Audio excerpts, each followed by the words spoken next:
Hello बच्चों। आज हम लोग देखने वाले इलेक्ट्रोस्टैट, है ना।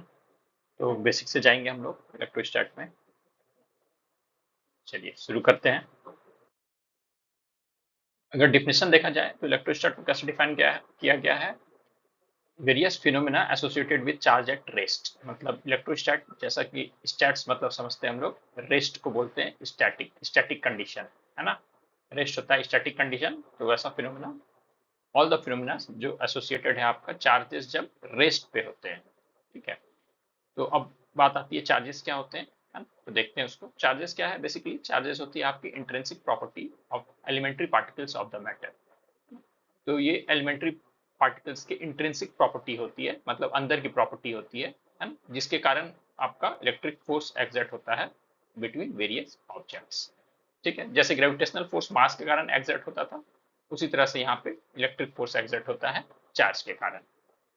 तो अब कंडीशंस आती है कि चार्जेस की रुकी हुई है या मोशन में है ना। तो जब चार्जेस रुकी हुई रहती है तो वहां पे सिर्फ और सिर्फ इलेक्ट्रोस्टैटिक फोर्स आएंगे।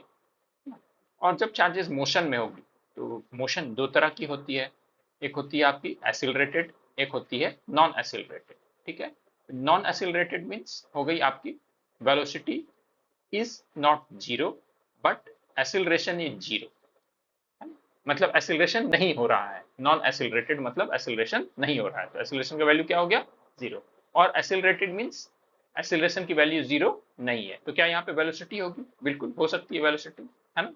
वेलोसिटी भी हो सकती है, वेलोसिटी भी नॉन जीरो होगा, है ना, जब ये एसिलरेटेड है।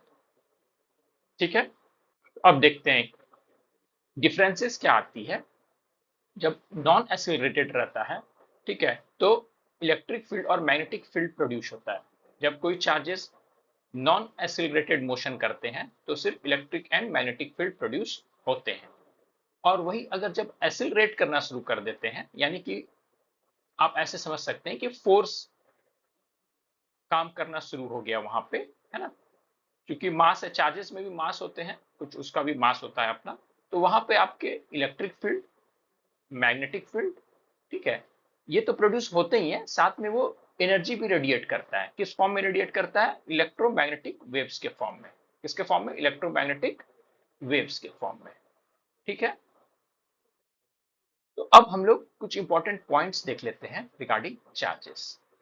What are the important points? First is the charges are of two type.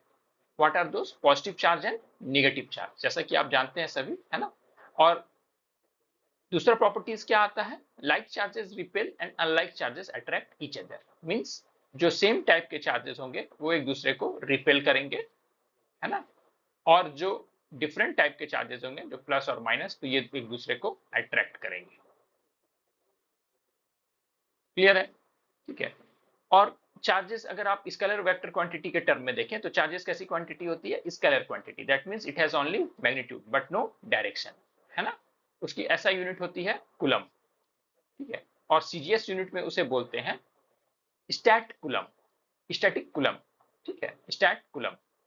अगर देखा जाए तो 1 coulomb is equal to 3 into 10 to the power 9 ESU, electrostatic unit. ESU क्या हो गया आपको? इलेक्ट्रोस्टैटिक यूनिट, जिसको भी हम लोग स्टैट कूलम भी बोलते हैं। मतलब यहाँ पे आपको क्या बताया गया है? रिलेशन बताया गया है SI और CGS यूनिट में। रिलेशन बताया गया है SI यूनिट और CGS यूनिट में। क्या है? 1 coulomb is equal to 3 into 10 to the power 9 ESU, electrostatic unit. ठीक है, उसके बाद क्या आता है? फिर हम देखते हैं कि चार्जेस कैसी होती है। Charges are invariant in nature. ये इनवेरिएंट क्या होता है? इनवेरिएंट वो होता है कि बॉडी के वेलोसिटी पे उसके चार्ज डिपेंड नहीं करता है। इसका मतलब क्या है? इसका मतलब अगर बॉडी कोई v वेलोसिटी से जा रही है, अगर कोई बॉडी v वेलोसिटी से जा रही है, उस पर चार्ज +1 है ना। अगर उसकी वेलोसिटी 5 टाइम्स v कर दी जाए तो क्या चार्ज में चेंज आएगा? नहीं, उसके चार्ज में कोई चेंज नहीं आएगा। मतलब वो बॉडी के वेलोसिटी से इंडिपेंडेंट है, उसके ऊपर जो चार्ज है। सर अगर ये लाइट के वेलोसिटी से हो जाए तो चार्जेस में चेंज आएगा? देखिए वहां पे मास एनर्जी कन्वर्सन होता है, ठीक है, तो मास में चेंजेस आ जाएगा, बट ओवरऑल चार्जेस चार्जेस चूंकि इनवेरिएंट है तो वो चार्जेस कांस्टेंट रहेंगे। ठीक है, अब देखते हैं कुछ बेसिक प्रॉपर्टीज ऑफ चार्जेस। हमने अभी तक देखा था क्या? अब इंपॉर्टेंट पॉइंट्स देखा था, अब हम लोग बेसिक प्रॉपर्टीज देखेंगे चार्जेस का, है ना।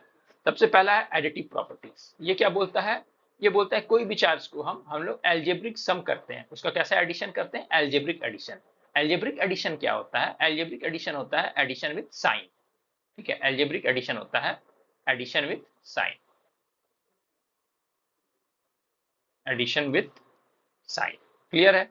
इसका मतलब हम लोग साइन के साथ में ऐड करते हैं। जैसे आप देख सकते हैं एग्जांपल में, if A system has following charges, find the net charge on the system. एक सिस्टम है जिसमें कि आपका +2 -q +3q चार्जेस है, तो नेट चार्ज क्या होगी? तो हमने इसका क्या किया? एल्जेब्रिक एडिशन किया है। कैसा एडिशन किया है? एल्जेब्रिक। +q -q और +3q, तो टोटल कितना हो गया आपका? 5 - 1 that is 4q। 4q unit क्या होगी इसकी? कूलम। चूंकि यहाँ पे यूनिट नहीं दे रखा है, हमने भी यहाँ नहीं लिखा है, कूलम में हो सकता है, ESU में हो सकता है, कुछ भी हो सकता है ना? अब आगे बढ़ते हैं। दूसरा प्रॉपर्टी होता है क्वांटाइजेशन ऑफ चार्ज। ठीक है, एक्चुअली देखिए चार्ज क्या था, तो अब चार्ज को हम लोग यूज करेंगे, अगर हम लोग उसको स्टडी करेंगे तो किस फॉर्म में स्टडी करेंगे? कोई भी बॉडी पे चार्ज कितना आ रहा है ये कैसे जानेंगे? कितना अमाउंट होगा उस चार्ज का, ये हम लोग कैसे एक्सप्रेस करेंगे? तो उसके लिए यूज किया गया क्वांटाइजेशन ऑफ चार्ज, यानी कि उसको इंटीजर्स के टर्म में एक्सप्रेस कर दिया गया। एक सिंगल यूनिट ऑफ चार्ज जो है उसका कुछ वैल्यू रख दिया गया, वैल्यू आया था जिसको कि हम लोग हमेशा नहीं यूज करने के लिए, है ना, उसको हम लोग क्या कर दिए? एक यूनिट डिफाइन कर दिए, 1e, जो कि प्लस और माइनस दोनों हो सकता है। ठीक है, तो अब वो क्या है आपका 1e, ये हो गया आपका unit of a single charge. ठीक है, अब उसका मल्टीपल्स होंगे, जितने भी चार्ज होंगे बॉडी पे ये उसके मल्टीपल्स होंगे, ये हो गया आपका यूनिट चार्ज। ठीक है, यूनिट चार्ज हो गया। अब इस चार्ज के इसके मल्टीपल्स हैं, तो इसीलिए इसको क्या नाम रखा? Quantization of charge. Quanta means क्या होता है? क्वांटा मीन्स स्मॉल क्वांटिटी होता है। ठीक है, तो एक क्वांटिटी ऑफ चार्जेस। ठीक है, चार्ज ऑन, तो ये हमारा इसका मतलब क्या हो गया कि charges on body can be either positive और निगेटिव, है ना, और वो इंटीग्रल मल्टीपल होता है इसका यूनिट चार्ज का। इंटीग्रल मल्टीपल होता है यूनिट चार्ज का, है ना। तो ये था स्टेटमेंट क्वांटाइजेशन ऑफ चार्ज का। Charge on the body either positive और negative can be expressed as integral multiple of unit charges. ठीक है, ये थी दूसरी प्रॉपर्टीज चार्ज की, है ना। पहली प्रॉपर्टी हमने क्या देखा? Additive property. अब दूसरी क्या देखा? Quantization of charge. अब हम लोग देखेंगे third property, that is conservation of charge, है ना। ये क्या बोलता है? Total charge in an isolated system. Isolate क्यों किया गया है? ताकि हम बाहर से कुछ उस पर डाल या निकाल नहीं सके। अगर कोई एक सिस्टम आइसोलेटेड सिस्टम होता है तो उसके अंदर जो भी चार्जेस है, ठीक है, that can neither be created nor be destroyed.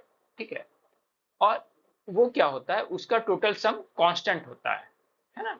तो यानी क्या हो गया? अगर +1 है टोटल चार्ज इस पे, अगर हम इसको डिवाइड भी करेंगे तो ओवरऑल क्या होगा? यहाँ पे अगर +1 चार्जेस है तो ये ओवरऑल चार्ज क्या रहेगी? +1 ही रहेगी। ठीक है, जैसे अगर मान लीजिए NaCl है ना, अगर ये ब्रेक होता है एक्वा सॉल्यूशन में, जैसे कि एग्जांपल में देख रहे हैं, तो ये क्या बनेगा? Na plus Cl minus. तो नेट चार्ज क्या है आपका? नेट चार्ज अभी भी क्या है? 0, न्यूट्रल। ठीक है, तो ये है आपका। अब जैसे मान लीजिए रबिंग करते हैं, अगर एक सिस्टम है जिसमें कि ग्लास और सिल्क दो बॉडी है, उसका एक सिस्टम है, अगर उसको हम रबिंग करते हैं तो पहले तो दोनों न्यूट्रल थे, तो बाद में क्या हो गया? प्लस, एक पे प्लस आएगा तो दूसरे पे माइनस आएगा, ताकि ओवर टोटल न्यूट्रलिटी मेंटेन रहेगी, न्यूट्रलिटी मेंटेन रहेगी, है ना। That's why it is inconsistent with conservation of charge. मतलब क्या हो गया आपका? चार्ज हमने कोई क्रिएट नहीं किया है, ऑलरेडी था बॉडी में, न्यूट्रल था, अभी तो जितना पॉजिटिव बना उतना ही नेगेटिव बना है। क्लियर है?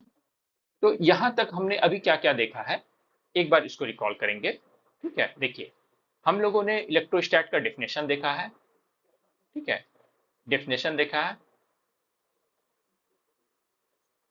डिफाइन किया, फिर हमने चार्ज को डिफाइन किया। ठीक है, एंड देन हमने देखा कि चार्जेस का वेरियस इंपॉर्टेंट पॉइंट्स चार्ज के regarding and types of various properties of charges, properties of properties of charges. ठीक है, तो आज के लिए इतना ही रखेंगे हम लोग। नेक्स्ट क्लास में हम लोग और डीप में जानेंगे, आगे इसके जानेंगे और न्यूमेरिकल्स भी करेंगे, है ना। अभी थोड़ा थ्योरेटिकल पार्ट देख रहे हैं जो कि आपको बहुत सारे एग्जाम्स में भी काम आता है। क्लियर है? छोटा छोटा बना, छोटे छोटे पार्ट में हम लोग इसको पढ़ाई करेंगे, है ना। Okay then, thank you.